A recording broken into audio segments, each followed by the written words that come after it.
What have I got here? Join me after the opening roll and find out.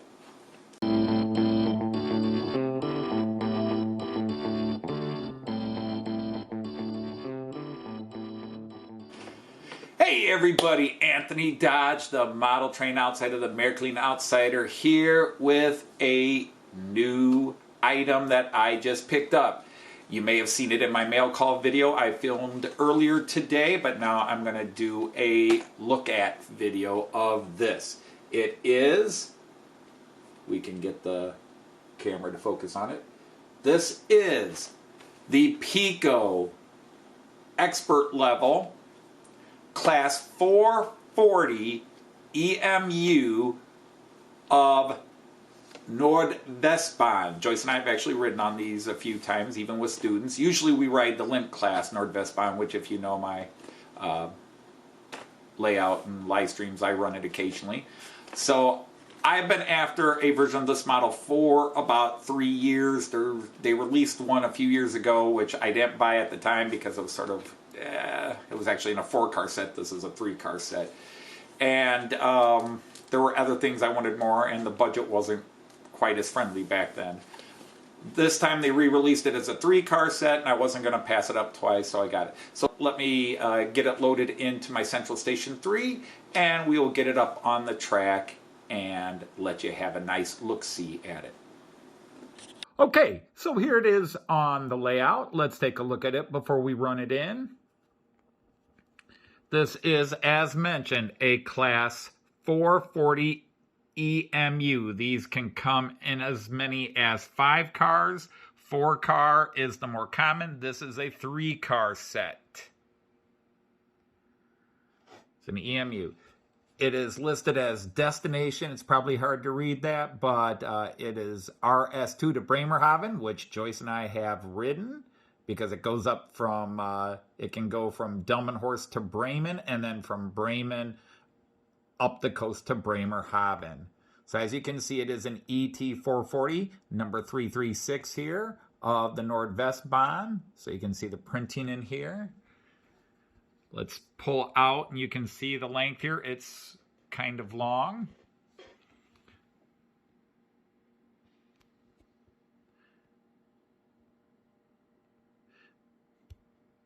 As usual, as expected with Piko or Märklin or Roke or anybody, the detailing and lettering is very sharp.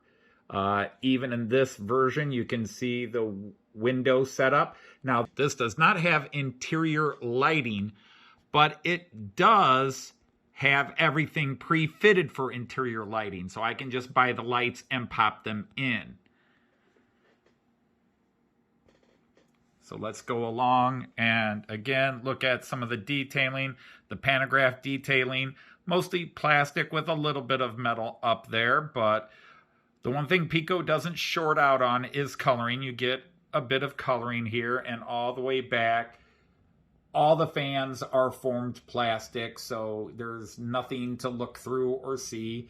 This is their middle of the range model, even though it's called Expert.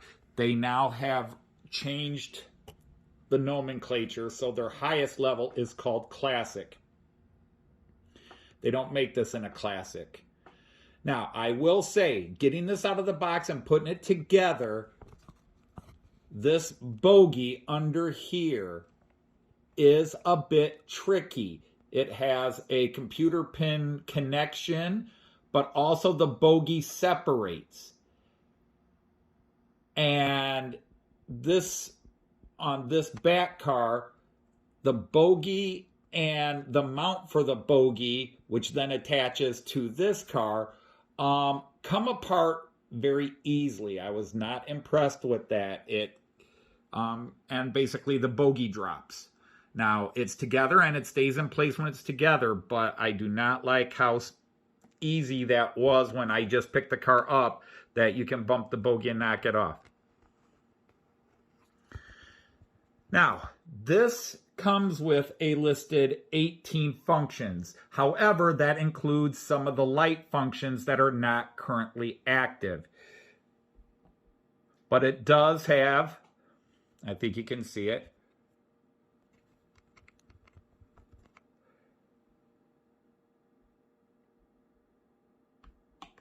front and rear traveling lights. And it does have many sound functions. Some of them only work when the train is actively running.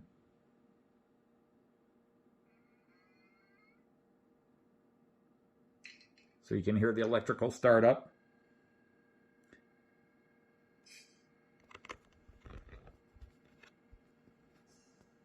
And all that's going on. We've got horns. High and low. Whistle.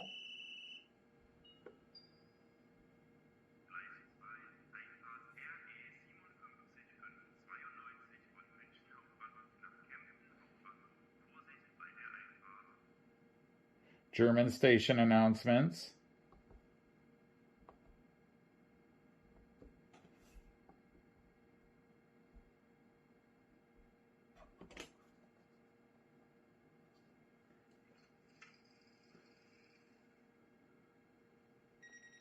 Doors opening and closing.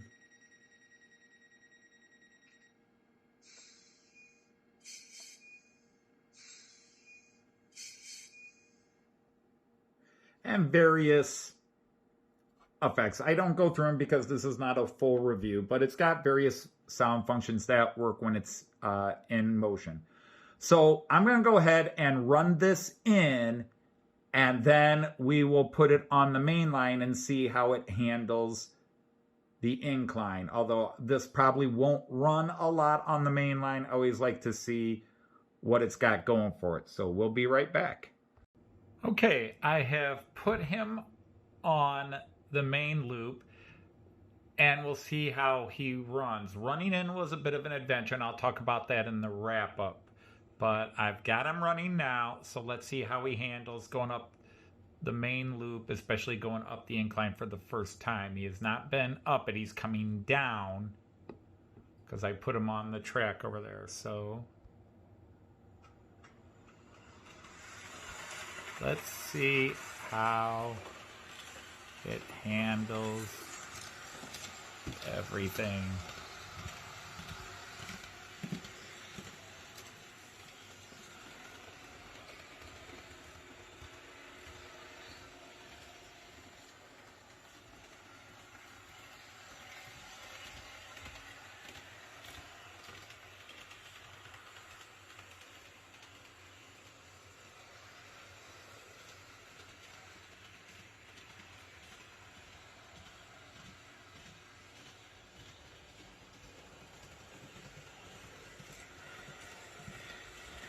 So here it goes, starting up the incline now.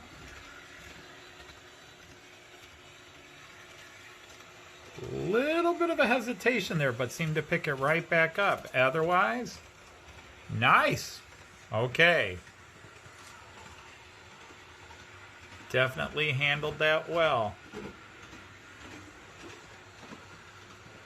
I will admit, I did not expect it to handle the incline as well as it did.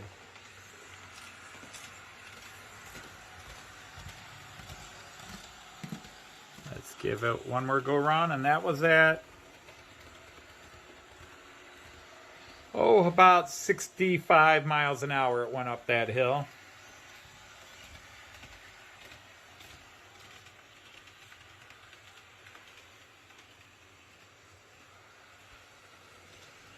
So one more time up, and then we will wrap up the review.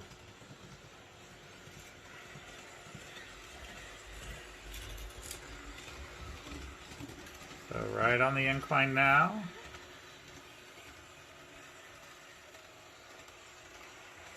And again, all right, no issue at all there. I will admit, color me impressed. Truly did not expect that. So to be able to put that at Delmenhorst will definitely be some fun.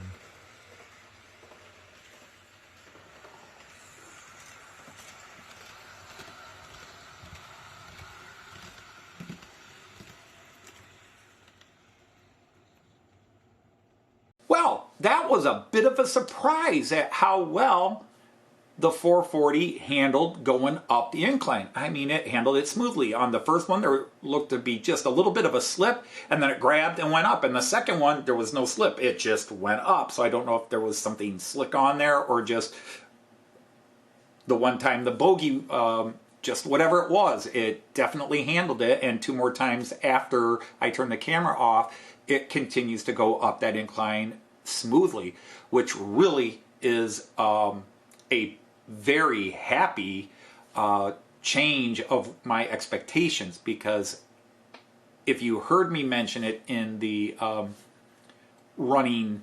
little running session going up the incline, I had some problems with it out of the box, and I will try to explain quickly, although I never do anything quickly. But when I took it out of the box, the bogey that connects car A to cars B and C just dropped right off, other than it was held by a wire. And I was able to fit it back in, but wasn't quite sure how I got it back in. And then I moved it around a bit, and it fell right back off. And finally, I did a little analysis, and I found how the bogey actually fits together, because there's really 3 parts to the bogey where it connects from A to B. Half the bogey is in car B. The other half of the bogey is car A. And then there's a part that's supposed to snap on to the bogey. It's literally the top half of the bogey. What you really have is half a bogey that each has an axle. And the axle on car A, the one that's being problematic, just sits freely on a little catch space on the frame of the axle, or on the frame of that part of the bogey. And then there's this top part, which actually acts as the top of the bogey, that is supposed to snap in and lock into place. And then when all the guide pins join the male and female, because it has a pin connector, it has a digital pin connector to join the 2 halves together, plus all the guide bars that lock them into place, that top is supposed to snap into the bottom of the bogey, and that's just it. It's not snapping. But I've got a video here of where I explain what was going on and show you the problem on the blow-away diagram, because I don't want to actually take this apart again. I've got it together. It ran well. It finally ran in both ways without any issues, after I had a lot of issues trying to run it in to start with, until I sorted this problem out. And basically, in the long run, it was the male connector on wagon B. It's not only is it the digital line connector, but it's also the pivot point of the coupler. It's acting like the coupler instead of just the bogey. And it was moving very stiff. So once I sorted everything and then realized how stiff that was, like, well, that's supposed to be doing it. It's plastic rubbing on plastic. So I put a little plastic lube in there, and it smoothed it out, and it's running better. But let me show you from the exploded diagram how that works. All right, now you'll have to excuse me for the shaking hand, but here is the exploded diagram of what the issue was with this coming out of the box. Now, as you can see, there is the free-sitting axle, and it rests in a little bit here and on a little bar in here that has just a recess to hold the axle in. Now, the issue is that if you look, there are these 2 little prongs. Now, this is upside down. These 2 little prongs slide in, and you can see the space right in there. They're supposed to go through there and then pull in. And then when you combine that, you can see the exploded diagram here on the other side. It's all upside down. When they join together, it's all supposed to lock in, and then you have the electrical joint, which is up here. This shows you where everything fits into this. It's all underneath, etc. But these prongs that you see on this section here, they go through there, but they're not locking into place. Or at least they weren't locking into place. So if you look at this, here is the female connection that sits in here on this bogey. And you can see how the whole bogey is just really a fake floating bogey. That sits in there. There's a male on the other side that I was showing you. And by apparently sheer magic, and I'm going to put this technically right side up so you can see, even though it's upside down here, right side up. This was all the bit where this axle fits in. These two prongs go through the little slots you can see right there, and it's supposed to lock into place. And then you see here these little guide bars that are on both sides of the male and female connectors. They all grab to each other and lock it into place. The problem is they weren't sealing snugly, and these two prongs there were not locking through there. They were loose enough that they could pull loose, and the whole bogey drops off. And that was a problem. And then I finally got it where it would tighten up enough, and as long as it pushes, it was no problem. But now with a little bit of wiggling, and like I said, part of the problem was this part had pivots, and it was not pivoting very easily. So I put a little plastic lubricant in there, lubricant designed to go on plastic as opposed to metal. And that freed it up so that it rotates much more cleanly now. And that seems to have solved the problem. But I'm still scared to pick it up. It'd be easier to show you on the real thing, but I'm scared to pick it up just in case it all falls apart again. I'm calling a win and taking it. Okay, so hopefully that kind of clarified the problem. So you have those two little prongs that are supposed to go through those two little slots, and it's supposed to kind of hook and latch in, but they're not quite doing it. At least they weren't. Right now, I seem to have finally gotten them to stay put. But I'm not picking that up because several times, even when I picked it up to move it from the programming track up to that, they fell apart again. And finally, I added the lube and everything. So it was problematic. So I had a very, very bad vibe, which really soured me going into the testing. And now that vibe's kind of, if it stays together, maybe it's not too bad because it handled running the main loop nicely. I was really, really pleased, shocked with how well it handled that.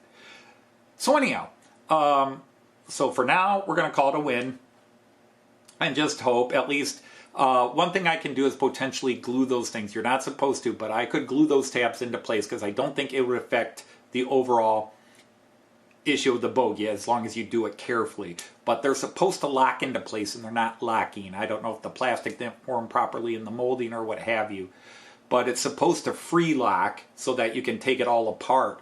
But I really, looking at the design, think I could kind of just glue those two prongs into where they're supposed to be and let them stay there. It's not going to affect the bogey. It's not going to affect taking the bogey apart or taking the cars apart, because this top part's supposed to fit into that bottom part anyhow, and it doesn't affect taking the shell off if you want to put figures or put in lighting.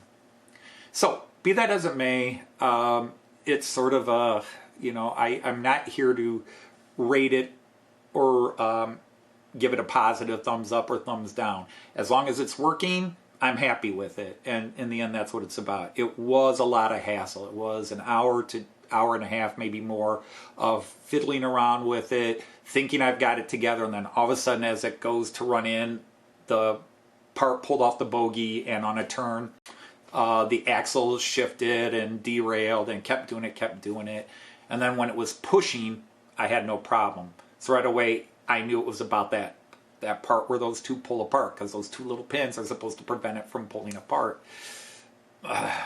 So I'm babbling again, my apologies. So until my next vehicle, that is a look at my Piko 440. I hope you enjoyed it. So until the next video, I'm going to say Auf Wiedersehen, tschüss, and happy trains, everybody. Take care.